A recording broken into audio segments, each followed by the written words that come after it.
Bine v-am găsit, dragii mei din Zodia RAC, oriunde v-ați afla. Bine ați venit tuturor pe canalul meu, Tarot Flor de Loto, numele meu este Nina și ca de obicei mă bucur să vă am alături, atât pe dragii mei abonați, cum de asemenea și pe cei care poate sunteți pentru prima oară aici pe canal. Azi voi face o lectură temporală, fără limită de timp, o lectură pe care voi să o puteți urmări oricând doriți sau atunci când apare în viața voastră.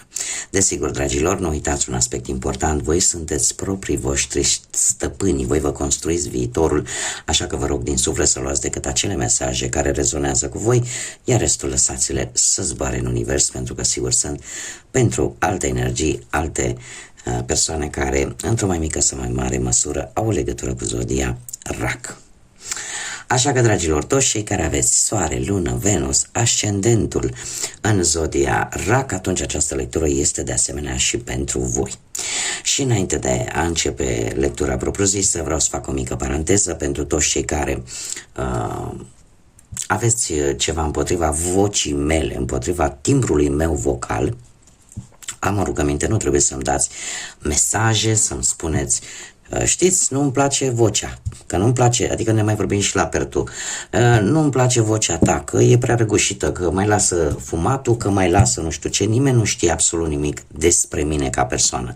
Și eu de fiecare dată încerc să îndemn lumea să nu-și formeze prejudecăți greșite. Pentru că eu nu vă cunosc personal pe niciunul dintre voi. Voi la rândul vostru nu mă cunoașteți personal.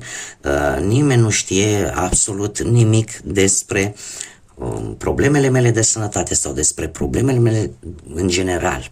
Și atunci, cum putem să judecăm o persoană neștiind de fapt nimic despre ea? Mi se pare un gest urât, de prost gust. Și tocmai de aceea, pentru toți cei care aveți o problemă cu mine ca și persoană, că indiferent că e vorba de voce, nu știu, cu absolut orice, dragilor, schimbați canalul. Și dacă poate v-ați abonat și aveți voi o problemă, mama alta nu mai face, da, eu nu o să mă schimb niciodată pentru nimeni. Eu asta sunt. Asta mă caracterizează, asta mă face unică, așa cum mă face și pe voi. Să fiți unici. Asta așa, în general, am zis că o fac, am primit-o, este adevărat, la Zodia Fecioară, dar o spun la toate zodiile, pentru că la un moment dat probabil că o să fiu nevoită să, efectiv, să dezactivez comentariile, pentru că și eu sunt om și eu am o sensibilitate și eu fac un mare drag ceea ce fac aici. Și nu cred că merit un tratament de genul ăsta, să mă judece niște persoane care de fapt nici măcar nu mă cunosc. Și acum să revenim la voi, dragilor, și haideți să vedem care este energia voastră. Care este situația, dragilor mei, din RAC în acest moment?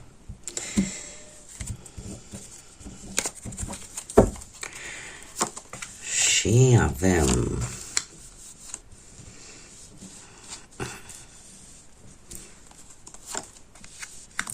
foarte interesant. Dragilor, de curând, cu ceva timp în urmă, ați fost tentat să faceți un anumit gest care nu era tocmai sănătos, ca să zic așa, să nu spun ilegal. Nu știu, poate să fie legat de orice aspect al vieții. S-a încercat ca cineva să obțină ceva de la voi. Un fel de, poate vi s-a cerut un anumit compromis pentru a obține ceva. Doar că, din câte se vede în prezent, lucrurile într-un final voi n-ați acceptat și lucrurile merg destul de bine. Și în special pe partea sentimentală. Iar viitorul sună bine. Viitorul sună plin de optimism, de foarte multe vise și de multe ori vă pierdeți așa, aveți momente în care o să vă pierdeți în imaginația bogată a minții, simțiți nevoia, nu știu, să plecați către alte locuri mult mai senine, mult mai liniștite. Cert este că rezultatul acțiunilor voastre trecute au un răspuns pozitiv. Ceea ce voi n-ați vrut să faceți în respectivul moment în care vi s-a cerut ceva care nu era tocmai pozitiv și voi n-ați acceptat. Iar asta pentru voi și în acest moment și în perioada imediat următoare va duce la o stare de liniște. A fost ca o încercare, aș putea să zic. Haideți să vedem din punct de vedere al profesiei ce ne spune tarotul pentru dragii mei din RAC în următoarea perioadă.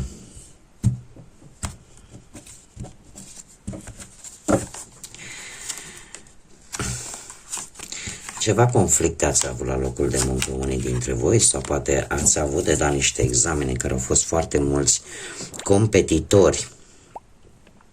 În prezent cu acest 4 de cupe sunteți în situația în care eu aș spune că încercați oarecum să vă dați seama ce șanse aveți în obținerea poate a unui job sau în obținerea unor sau în rezolvarea unor situații legate de muncă sau de viața voastră profesională, îmi cer scuze, și faceți în perioada imediat următoare, nu știu dacă Zodia Fecioară vă spune ceva, dar în perioada imediat următoare voi veți face o introspecție, veți petrece un pic mai mult timp singurei, un pic mai retrași. De ce? Pentru că vreți să aflați niște răspunsuri în legătură cu anumite oferte și foarte bine faceți. De ce? Pentru că e posibil să existe anumite informații din trecut care să vă fie tare mult de folos într-o anumită problemă legată de muncă sau de viața voastră profesională.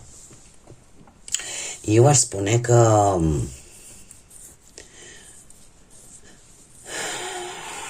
chiar voi, nu știu dacă o să fie o perioadă foarte bună pentru voi în a căuta un job. De ce? Pentru că sunt lucruri neclare pe care voi vreți să le aflați, pe care voi vreți să vi le puneți la punct.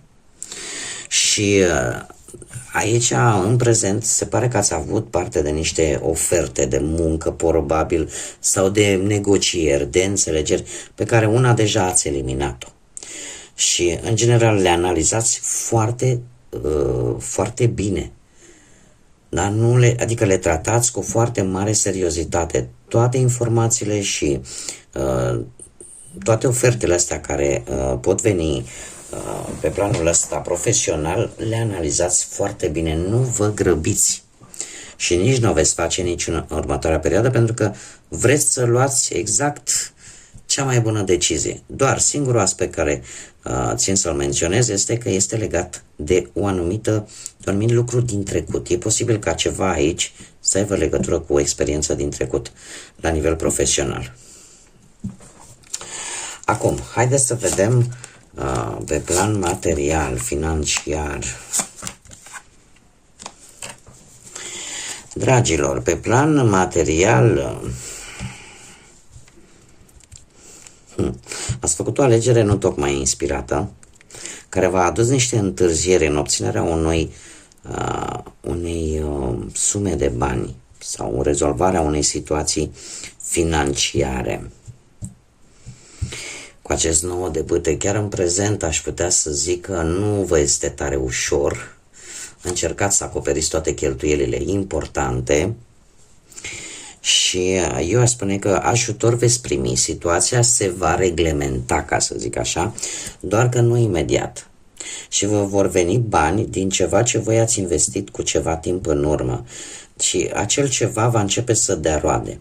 Poate să fie acest lucru sau cu acest 7 de monede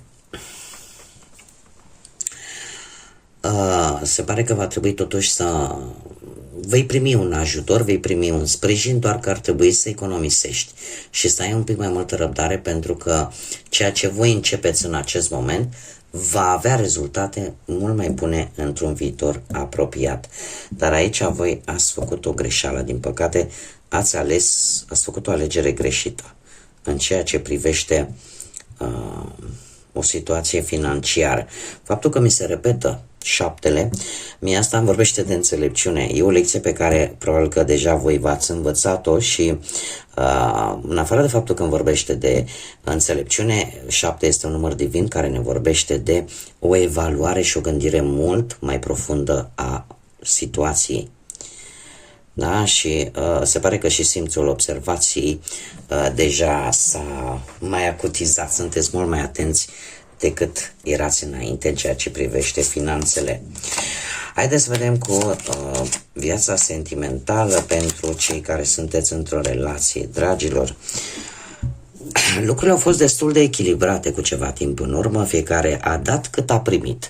Cumva au existat sentimente, emoții reciproce. Totuși aici, nu știu dacă pentru unii dintre voi zodiile de aer au vreo relevanță în ceea ce privește relațiile sentimentale, mai precis Gemeni, Balanță, Vărsător. Cert este că aici cineva s-a pus de-a curmezișul în relația voastră și a devenit dintr-o dată foarte rece, foarte ori voi, ori perechea voastră aici trebuie să adaptați. De ce? Pentru că această regină de spade îmi vorbește de cineva care poate influența posibil în bine sau în rău relația voastră, cineva din exterior, sau e posibil ca unul dintre voi să fie mult mai impulsiv, mai ales în ceea ce privește anumite dialoguri foarte directe, vorbește foarte deschis, cumva, cum să spun eu, când își expune punctul de vedere, o face într-o manieră foarte directă și destul de dureroasă, aș spune. Chiar dacă poate să spună niște adevăruri. Da? Sau aici mi apare implicarea unei persoane din exterior care, cum am mai spus, se pare că va influența în rău relația voastră. De ce? Pentru că în perioada imediat următoare mi apare o sărăcie de sentimente, ca să zic așa, acest 5 de monede care vine cu faptul că cineva se va simți singur sau cineva se simte sau se resimte, mai bine spus, pentru că perechea nu îl tratează sau nu o tratează așa cum merită cu adevărat. Unii dintre voi chiar veți ajunge în situația în care veți evalua situația destul de bine pentru a vedea dacă nu cumva pierzi timpul cu cineva care probabil nu-ți mai corespunde. Da, aici, din păcate, cam asta este situația. Este foarte interesant faptul că nu mi-apar cupe. Acum, cei care sunteți singuri, poate în urma văduviei sau în urma unui divorț sau unei separări, sau poate nu v-ați găsit voi până acum jumătatea, dragilor. La voi greul la deal cu boii mici. Haideți să vă spun un lucru, dragii mei. Voi ați avut o perioadă foarte pasională, foarte plină de acțiune, de chimie foarte mare.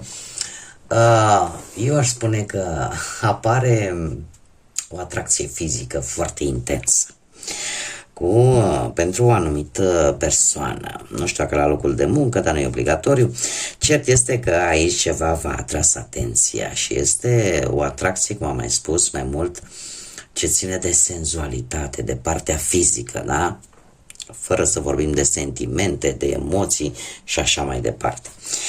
În prezent, cu acest 10 de bâte, se pare că ai început să urmărești respectiva persoană de ceva vreme și încă nu sunteți voi siguri dacă tot efortul ăsta al vostru va da rezultate sau nu. Ce să vezi, nu știu dacă zodia Leu vă spune ceva sau vreo zodie de de foc, berbec sau săgetător, cert este că va exista o comunicare, veți reuși să îmblânziți bestia.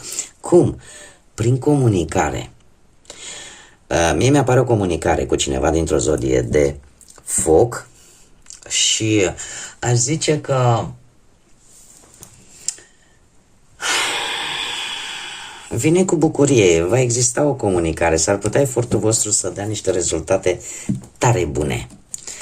Tare bune, dar comunicarea este importantă, chiar dacă în prima fază pe voi va atrage aspectul fizic.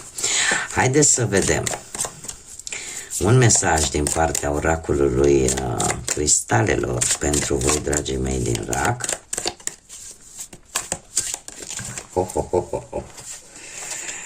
Ia să vedem. Avem opalul. Trebuie să-ți permiți luxul să strălucești și să ieși în evidență. Se pare că piatra opal te poate ajuta să-ți arăți curajul și să-ți exprimi partea ta cea mai extravagantă înaintea lumii. Ce înseamnă asta? Că probabil ar trebui să ieșiți un pic din carapacea voastră și să vă permiteți să ieșiți un pic în evidență, să faceți lucruri pe care poate nu le-ați mai făcut de ceva vreme și în felul ăsta să arăți de fapt că ai curaj și că poți să te bucuri de viață. Și acum, o surpriză, mai ales pentru cei care deja mă urmăresc de ceva vreme, am o surpriză pentru voi. Azi vom afla informații de la zarurile astrologice. Haideți să vedem ce ne spune despre dragii mei din RAC. Ce mesaj ne transmit pentru dragii mei din RAC.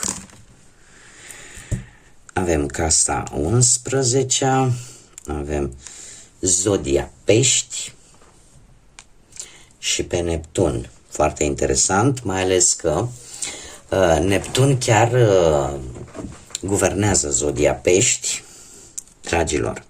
Casa 11. Casa 11 ne vorbește de lucruri care te pot lua prin surprindere, de șansă, de noroc și în general de partea voastră cea mai norocoasă.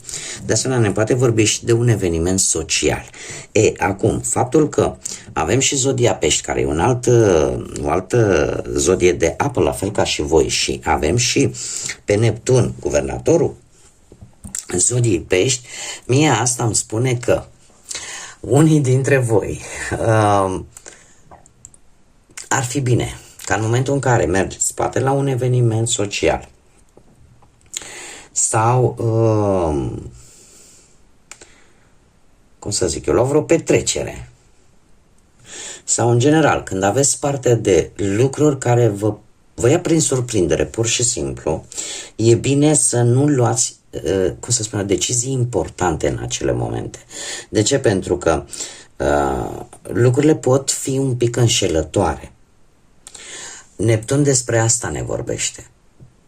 Despre faptul că ne vorbește de o lume ireală, de vise, de iluzii, da? De idealuri. Cineva care te poate transpune într-o lume utopică, într-o lume care nu prea are legătură cu realitatea.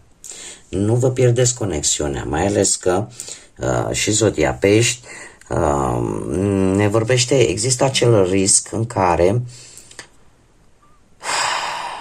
trebuie să, când sunteți un pic, cel puțin peștii, când sunt un pic dezechilibrați, pot fi foarte neatenți și foarte visători și pot cădea într-o extremă destul de joasă. Deci, în următoarea perioadă, dacă aveți de-a face cu momente surpriză sau cu anumite evenimente sociale, cu anumite petreceri, în care poate vi se va promite marea cu sarea, nu cădeți în această plasă să luați decizii importante. Da? Analizați-le, nu vă grăbiți, pentru că e posibil pe termen lung să vă coste. Da? Deci nu vă grăbiți. Cred că asta e singurul aspect. să fiți cât mai cu picioarele pe pământ. Da? Este adevărat, îmi apare și o șansă, dar știți cum e? Păi ce e în mână nu-i minciună. E posibil, într-adevăr, să fie și un strop de noroc, dar faptul că deja avem și pești și cu guvernatorul, deja treaba asta cu norocul devine un pic o iluzie, un vis greu de obținut. Tocmai de aceea eu spun totuși un pic de precauție. Da, nu tot ce zboară se și mănâncă. Bun, dragilor, cam atât am avut de spus pentru voi. Eu sper că v-a plăcut. Pentru toți cei care nu v-ați abonat și nu aveți niciun fel de problemă cu timbru vocal și v-a plăcut sau poate ați rezonat și vreți să vă abonați, eu vă aștept cu mare drag aici pe canal. Mulțumesc desigur celor care ca de fiecare dată își aduc aportul în dezvoltarea acestui proiect prin like-uri, prin distribuiri, prin comentarii. Le mulțumesc din suflet și desigur și în continuare am nevoie de sprijinul vostru. Așa că până data viitoare, când ne vom reîntâlni, eu vă doresc tot binele din lume, să aveți parte de tot ce vă doriți și de multă lumină în suflete și în gânduri. Așa că până data viitoare, dragilor, ca de obicei, să fiți iubiți!